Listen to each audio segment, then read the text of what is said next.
Hi అండి, welcome back my channel veg foodies Ajay. ఇవాళ నేను పుట్టగొడుగులతోటి రోల్ చేస్తున్నానండి. అది కూడా గోధుమ పిండితోనే చపాతీలు చేసి దాంతో చేస్తున్నాను. ఇది మనకి చాలా హెల్దీ అని చెప్పొచ్చు. ఎందుకంటే ఇందులో ఎక్కువ ఆయిల్ కానీ ఎక్కువ మసాలాలు కానీ ఏమీ వేయడం లేదు.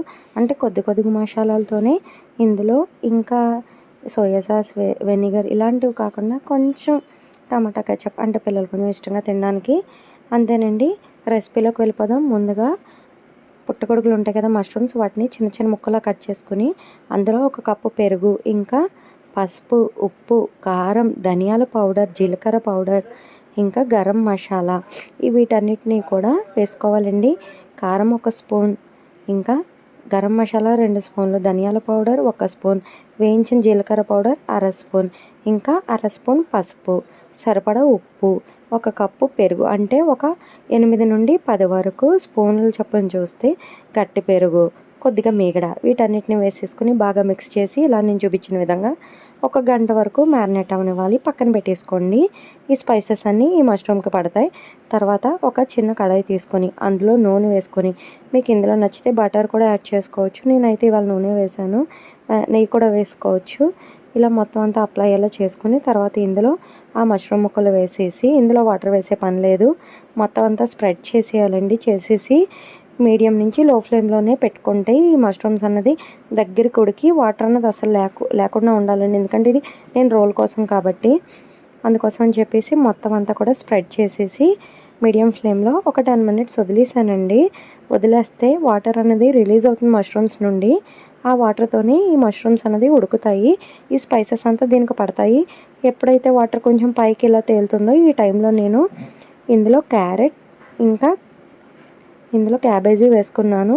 మీ దగ్గర వెజిటేబుల్స్లో బీన్స్ కానీ క్యాప్సికమ్ కానీ ఏమున్నా యాడ్ చేసుకోవచ్చండి. మీకు నచ్చిన వెజిటేబుల్స్ కానీ, లేదంటే టోఫు కానీ, పన్నీర్ కూడా యాడ్ చేసుకోవచ్చు.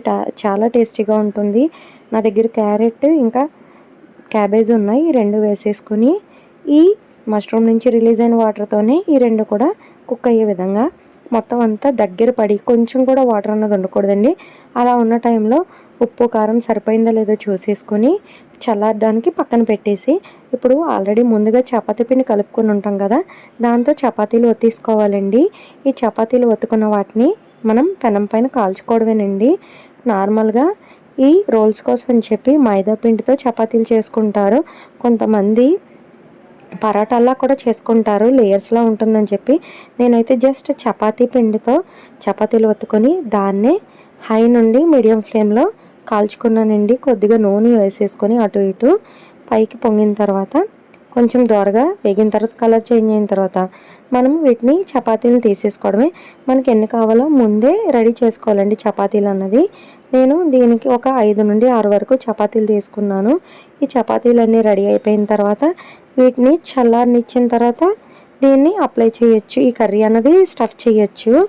లేదు వేడిగా ఉన్నప్పుడే తింటానన్న వాళ్ళు ఇలా వేడిగా ఉన్నప్పుడే ఈ కర్రీ అన్నది పెట్టేసుకోండి, దీంట్లో స్టఫ్ చేయండి.